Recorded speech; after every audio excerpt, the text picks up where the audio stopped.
Y empezó a hablar de que le tiene envidia a Claudia Sheinbaum. Dijo, yo le tengo envidia de la buena. Dice, porque le tengo envidia de la buena. Recuerda cuando construyó vivienda en la Ciudad de México. Pero, a ver, presidente, seamos sinceros. Decimos envidia de la buena como un asunto hasta de hipocresía general, pero no existe la envidia buena. Toda la envidia es mala, ¿eh? Y yo lo hemos señalado aquí, lo hemos señalado de manera muy seria, fuera de bromas y fuera de todo tipo de sorna. Usted es un hombre envidioso. Y hoy así, de una manera como subconsciente, expresó que efectivamente tiene envidia. Uno de los aspectos que más se afectan con los sistemas ciclónicos, sean en Yucatán, sea en la costa en la costa del Golfo de México, en la costa del Pacífico, es la vivienda. Siempre la vivienda es la que más se afecta. Y sobre todo si estamos hablando de vivienda para las clases menos favorecidas del país. Todos lo sabemos, inclusive en zonas circundantes al Valle de México, en donde hay una gran cantidad, por ejemplo, de vivienda que se construyó donde antiguamente había cuerpos de agua, pues estos se inundan y destrozan la vivienda. Si a esto le sumamos el rezago de vivienda que tenemos en nuestro país, pero no nada más por lo no hecho por Morena durante estos 6 años, sino lo no hecho los 12 años panistas y todo el resto de los años priistas, bueno, tenemos un rezago verdaderamente importante. Claudia Sheinbaum, la próxima presidenta de México, anunció un programa de vivienda que contempla la construcción de vivienda de interés social, es decir, de vivienda asequible para la gran mayoría de las personas que lo necesitan, de al menos 1 millón de viviendas, ¿sí? El programa se escucha pues muy ambicioso, sobre todo porque volvemos a los datos que nos ha analizado Mario Di Constanzo. ¿De dónde? O sea, sí, correcto, sí, se oye muy bonito, 1 millón de viviendas para los siguientes años, pero ¿de dónde? ¿Con qué dinero? ¿Con qué ojos divino tuerto, no? Diríamos en los dichos. Ese es el problema, que no ha aclarado la señora Sheinbaum de dónde va a sacar la cantidad de dinero para construir vivienda. Hoy el presidente mexicano, en su conferencia matutina, hizo un comentario, de esos comentarios que se le vienen así como en esta incontinencia verbal, de la cual ha padecido a lo largo de todos estos años. Sí, dije incontinencia verbal. Y empezó a hablar de que le tiene envidia a Claudia Sheinbaum. Dijo, yo le tengo envidia de la buena. Dice, porque le tengo envidia de la buena. Recuerda cuando construyó vivienda en la Ciudad de México. Pero, a ver, presidente, seamos sinceros. Decimos envidia de la buena como un asunto hasta de hipocresía general, pero no existe la envidia buena. Toda la envidia es mala, ¿eh? Y yo lo hemos señalado aquí, lo hemos señalado de manera muy seria, fuera de bromas y fuera de todo tipo de sorna. Usted es un hombre envidioso. Y hoy así, de una manera como subconsciente, expresó que efectivamente tiene envidia de las esperanzas que algunos sectores de la población, yo no las tengo, pero hay algunos sectores de la población tienen sobre la señora Claudia Sheinbaum, que llegue a ser distinta a usted, que sabemos que no tiene las mismas motivaciones de usted. Las de Sheinbaum pueden ser otras, sobre todo de carácter ideológico, pero de carácter emocional, hablando de resentimientos, envidias, corajes, odios y demás, hasta este momento pues no lo hemos podido observar en la señora Sheinbaum. Ella tiene otro tipo de condiciones con los cuales vamos a lidiar como mexicanos, como medios de comunicación, como empresarios, como emprendedores, como industriales, como estudiantes o seamos lo que seamos, ¿no? Y hoy el presidente dice que le tiene envidia por el programa de vivienda que está haciendo y recordó lo que hizo en la Ciudad de México. Y esto me parece que es muy importante porque se le olvidó una de las grandes luchas que ha tenido el Movimiento de Regeneración Nacional, una lucha que, por cierto, no han podido comprobar. Ahora les platico. Esto fue lo que sucedió hoy en la mañanera. De todas formas, va a seguir habiendo desarrollo en el sureste, se tiene que construir, y así lo ofreció la presidenta electa, el tren de carga, utilizando las vías del Tren Maya. Eso va a ser empleo. La presidenta electa tiene un programa que me da envidia de la buena. Cuando yo fui jefe de gobierno, no es para presumir, pero fui el jefe de gobierno que más vivienda construyó aquí, en la ciudad. Vivienda para la gente pobre, unidades habitacionales, pero muchas.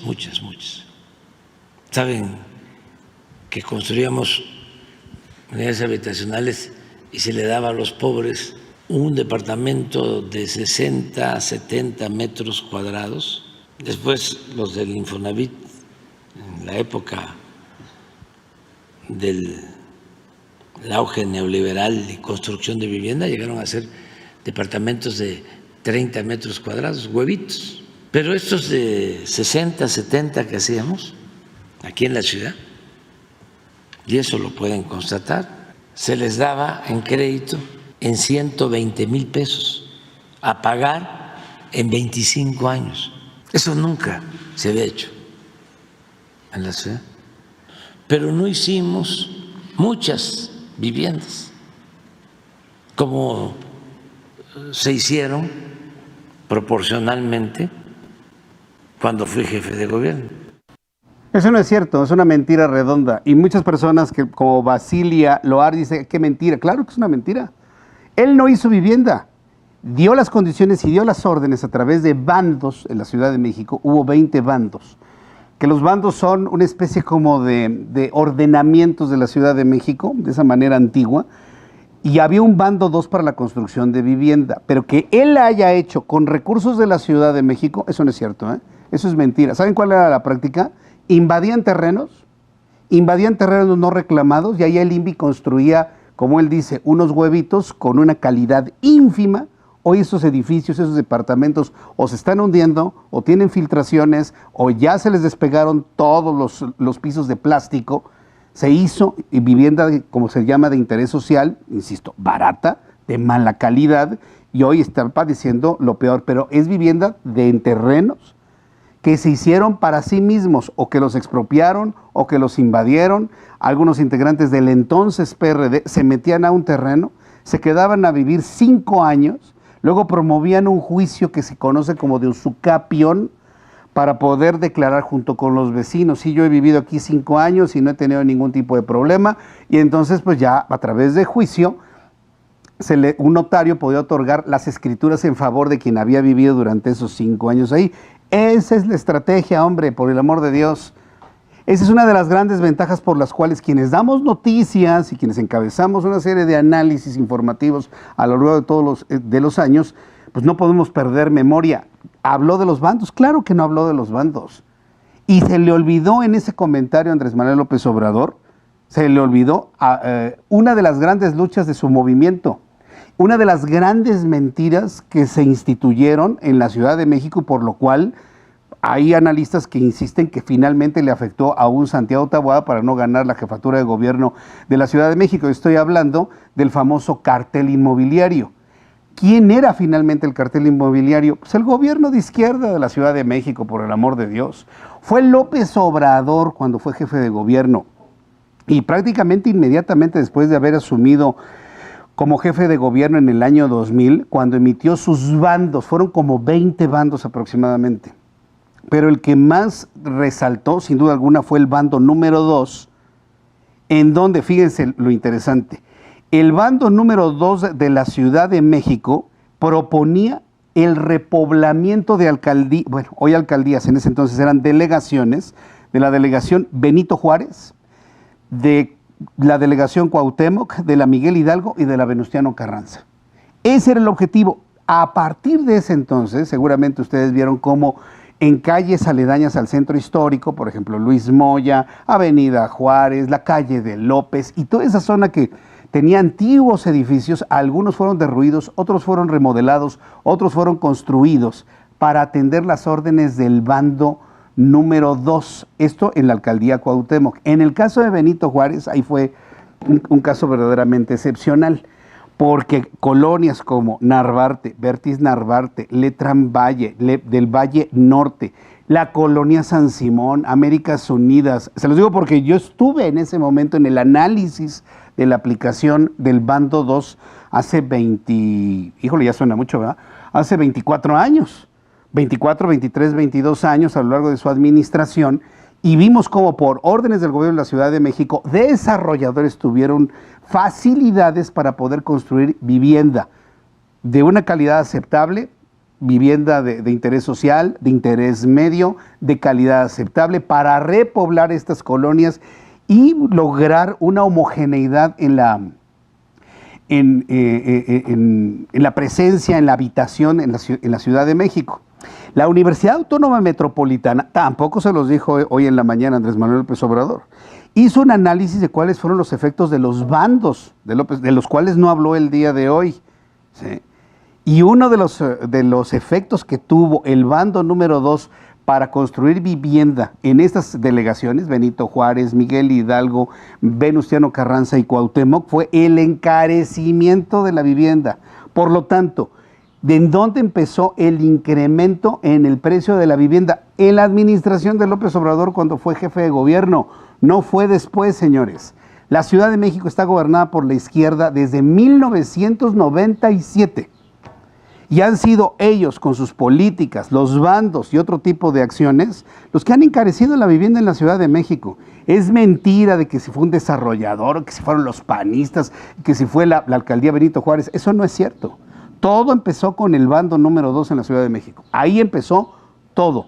Un incremento en los precios, un encarecimiento en la vivienda, que lejos de proporcionarle vivienda a la gente que necesitaba estar cerca de sus trabajos, la encareció, le puso en la mesa vivienda de otro tipo de precios a otros sectores de la población. Por eso las colonias del Valle, Narvarte y todas estas empezaron a crecer en cuanto a poder adquisitivo, y la gente que necesitaba vivienda cerca de sus trabajos se fue a la periferia. Ese fue el fenómeno. Este es un análisis que hizo la Universidad Autónoma Metropolitana. Es muy bueno. Un poco más tarde voy a compartir ese análisis que hizo la UAM hace ya algunos años sobre los efectos del bando número 2. Pero hoy habla el presidente que le tiene envidia, que le gustó mucho que estén anunciando vivienda, pero lo que él hizo de vivienda tuvo un efecto totalmente contrario. La gente con mayor necesidad de vivienda no la encontró en la Ciudad de México, se tuvo que ir a las periferias, y esto generó el fenómeno que tenemos el día de hoy. Gente que vive, por ejemplo, voy a poner un ejemplo, en Valle de Chalco, Solidaridad, que es completamente al oriente del Valle de México, y que se avienta 2 horas y media para ir a trabajar en Santa Fe, porque ahí es donde encontraron trabajo. Y de igual forma, ¿no? Gente que vive en Tultitlán y que encuentra trabajo en el Ajusco. O gente que vive hacia Indios Verdes y la salida a Pachuca, allá por Santa Clara, allá por Jalostoc, pero que trabaja en la zona de Polanco.